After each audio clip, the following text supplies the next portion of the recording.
Okay, first, I'm really sorry I can't be there today. I have kidney stones, anyway, we don't need to go into that, but kind of wipes you out. So anyway, here we go. I'll try to show you what we're going to do today. This is in Adobe Animate, and I'll show you more here in a minute about how you find that and get it started. We're beginning our series on animation, and believe me, I wish I was feeling well and wish I was there. But it's Adobe Animate that we'll be using today. It's a switch up. We're not doing Illustrator anymore. The only thing I really want to show you here on this handout is that I'm going to ask for an animation that has at least 100 frames today. Don't let that scare you. It isn't hard to create an animation that has 100 frames. You'll see in a minute. And I'm going to recommend, let's keep this kind of simple today. I'm just going to do this thing that shows like a ball that bounces around or moves around. And I got a few little tricks I'll throw in there. But don't get the idea that you're going to create a Toy Story or anything like that, because we're not today. Well, not ever. I've got some recommendations here. I'm going to use a feature called onion skinning, which I feel like is really helpful, and I'll show you that. And these are animation principles which kind of make your animation look a little bit better if you remember to do them, but they're not like, you don't lose points if you don't squish and stretch. I'll try to talk you through that. The rest of the handout is some how-to, step-by-step stuff, but I will just show you that. All right, so the next thing that you need to just make sure that you do is that this is Adobe Animate that we're using. Okay, so I'm showing you what the little icon looks like. It's Adobe Animate. Make sure that it's not Photoshop, it's not Illustrator. Adobe Animate. So you got to make sure you start the right program. And what you'll do, you'll just click Open on that. And that will fire it up. Now I'm obviously doing this at home on a slightly different computer, but it'll work the same way. So I'm getting it all loaded up here. You won't see that documents folder thing. All right, so here we are. Adobe Animate. So what we'll do is come over here on the left, and we're going to create a new animation. So on the left-hand side, we'll just do Create New. And we're not really going to change much of anything here on the New Document box. Here where it says Character Animation, we'll stick with that. The only thing I'm going to recommend that you not do is I would not use 4K just because of file size. The others are all fine. HD, Full HD, Standard, those are all okay. Not 4K. All right, I'm just going to leave it on HD and click Create. Let's take a look at a few things about our work interface here. Tools are over on the left-hand side. There's some things that will look fairly familiar. Today it's mostly just going to be the paintbrush tool. There's a brush tool and a shape tool and a pen tool and a line tool. And if you look over there on the left-hand side, you'll see those kinds of things. The big white area in the middle is called the stage, and that's where you make your animation happen.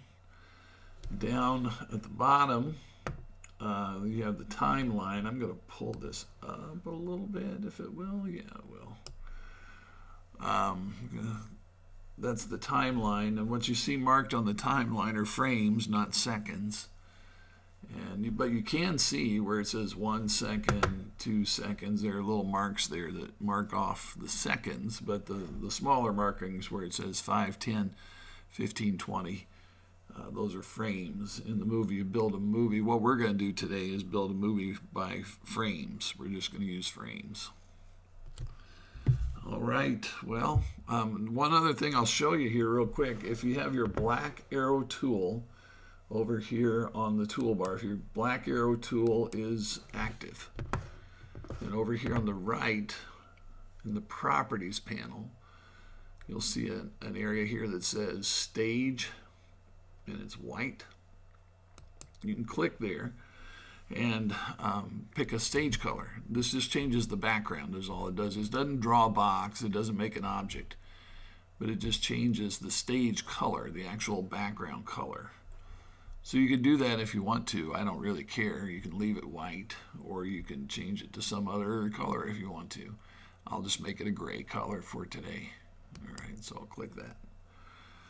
Now, what I'm going to suggest you do today is just use the paintbrush and make like a little ball that just kind of bounces around or flies around or whatever. It's not going to be a fancy animation, but we'll learn a few things by doing it. The paintbrush tool is this one right here. Is what, 1, 2, 3, 4, 5 tools down. It is not the fluid brush tool, so be careful about that. The fluid brush, it would work, but there's just some things about the fluid brush that we don't need to deal with today. So it's the paintbrush, the classic brush tool. You can just tap B for brush, and that will activate the brush. When you do that, when you tap B for brush, you may want to look over here on the right-hand side. There where it says fill color, you can set whatever color you would like to have for your brush. We'll get more into color later. There are ways to, that's a color palette that I think has 256 different shades in it or whatever.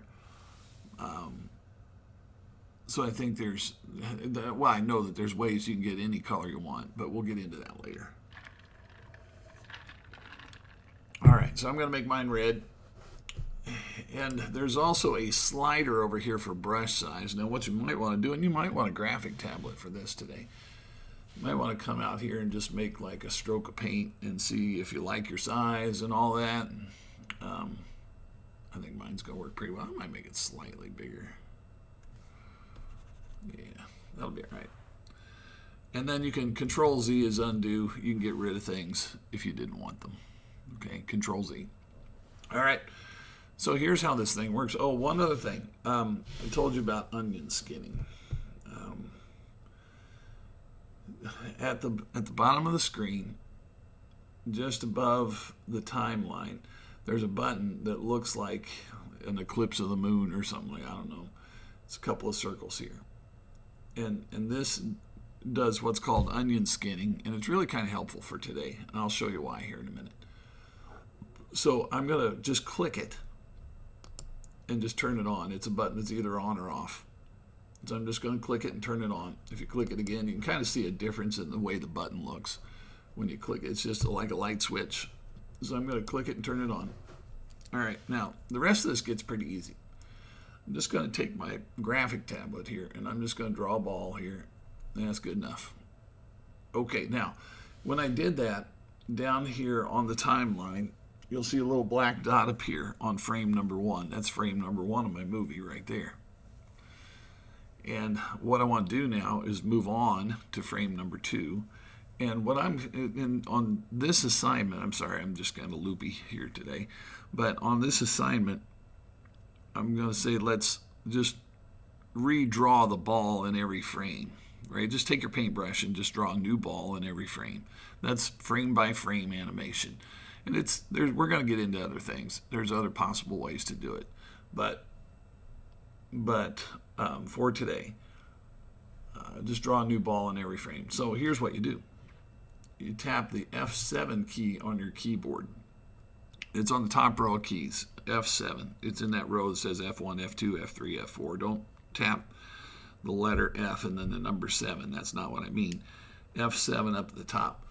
It moves me over to frame 2. I can still see the ball that was in frame 1, but it's kind of dimmed out a little bit. And what that does is show me, okay, here's where your last one was, so you can kind of gauge where you want to draw your next one. So I'll just draw the next ball. I'm going to make it fall first, so I'll just do that. And then I'll tap F7 on the keyboard. This is kind of a two-handed thing for me. I like one hand on the keyboard and one hand on my graphic tablet. And you can see when I hit F7, I'm now on my timeline. I'm over on frame 3, but I can see where the first two were. And that helps me. That helps me know where I could make the next one. All right, so I'll make another ball like right here.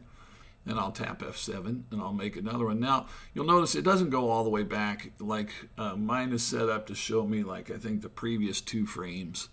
And that's usually enough. And there's ways you can change that too. We'll get into that later. Okay, so I'm going to tap F7 and draw the ball, tap F7 and draw another one, tap F7 and draw another one, tap F7 and draw another one. This is kind of like stop motion animation on a screen, or those little flip books. You ever do a flip book where you just flip the pages? And all right, anyway, press F7 and draw the ball, press F7 and draw the ball, press F7 and draw the ball. Now I got some ideas coming up here that will make this a little bit more fun to watch than just me doing this. Press F7 and draw the ball. Now I'm going to pretend that the bottom of the stage is like the ground, and this is where we get into the idea of squish and stretch. So I'll press F7 and draw the ball, and now it's going to hit the ground. Okay. Well, so I'll press F7, and when a ball actually hits the ground, it does flatten out a little. It squishes a little. We don't really see it usually, but it does. So I'm going to just draw kind of a squishy shape right there. Press F7, and I'll squish it on the next one. I'm going to flatten it out even more, squish it some more. Press F7, and then I might even squish it out a little bit more on the next one. How much you do things like that is up to you. That's your own style. So I'll press F7. Now the ball's going to bounce back up. So it's going to kind of start coming back together and more round.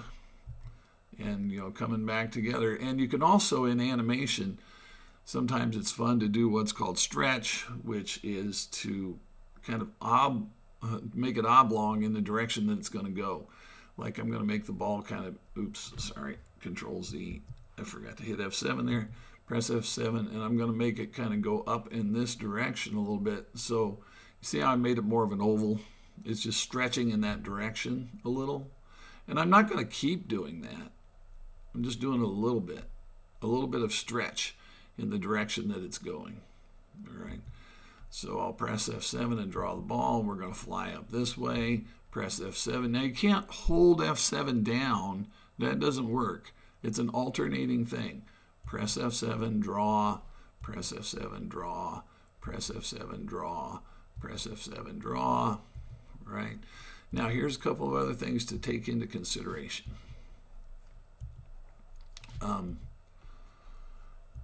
How far apart you make these little drawings can make a big difference. Like if I press F7 and I jump way over here and I make the next ball, look, see how far I jumped over? And if I press F7, I jump way over here. I press F7, I jump way over here. I press F7, I jump way over here.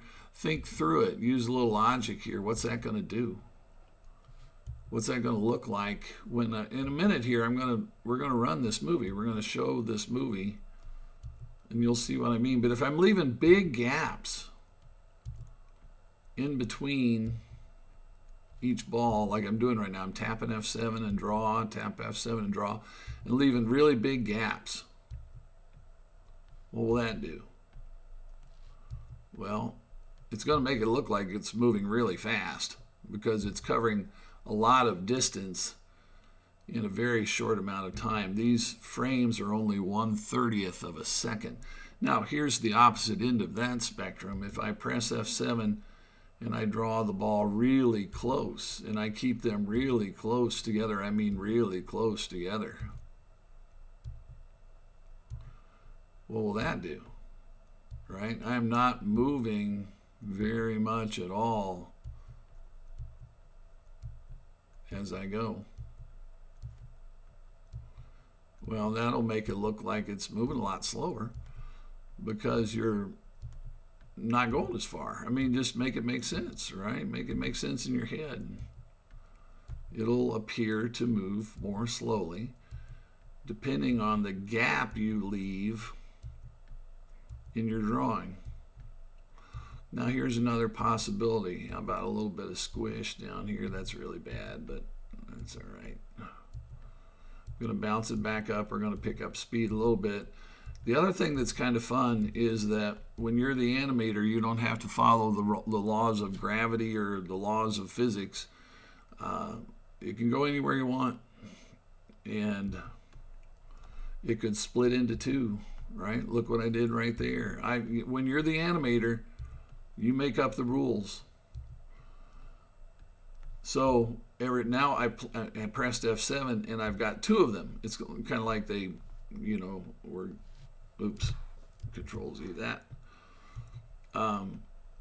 It's like cell division or whatever in science, right? It's split into two, and there's two of them flying around. Use your imagination a little bit. You could have it split and do all kinds of things. And I'm not going to do this, but could I come over here to the color over on the right and change the color of the ball anytime I wanted to? Yes, I could anytime I wanted to. So I'm going to wrap this up and finish this movie off so you guys can. So now it's coming back together. Coming back together. Back into one.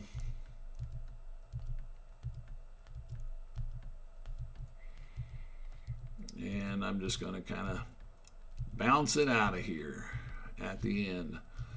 Tap F7, draw the ball, tap it. Oh, I got two in that frame, but that's all right. And I'll tap a few F7s. Now, again, you know, you kind of watched me build that movie, and if I look down at my timeline, my movie is about 170 frames long. Remember, you have to have at least 100. I've got 170, and it wasn't hard. So you can make 170 frames. Now, how do you watch it?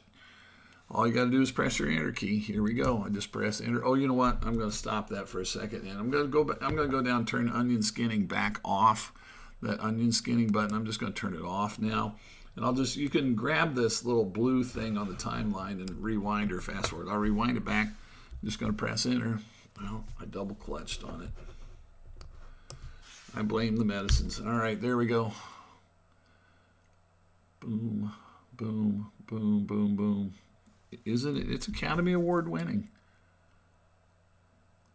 Look, it's called the red flying ball. Bounces, squish, and stretch, runs around really fast. See that part that's really fast? And you can see where it slows down also because I did that when I made it really close together. And I made it split into two. I'm just pressing enter over and over to make it run several times so you can see it and see what it looks like. There's a lot more that will, I mean, tons more. This is like the other things we've done. We have a series of assignments coming up. They're going to teach you some things. But today, just kind of frame by frame animation. Tap F7, draw the ball. Tap F7, draw the ball. All right. And then, you know, you've got a file menu up here. It's file and it's save as and save on your computer and, you know, all the normal stuff. Turn it in when you're done. Google Classroom probably won't be able to preview it at all, so don't panic if you, like, attach it on Google Classroom and Classroom doesn't know what to do with it. I always download them when I grade them. So Classroom just doesn't know what to do with these, so don't worry about that. All right, go break some eggs.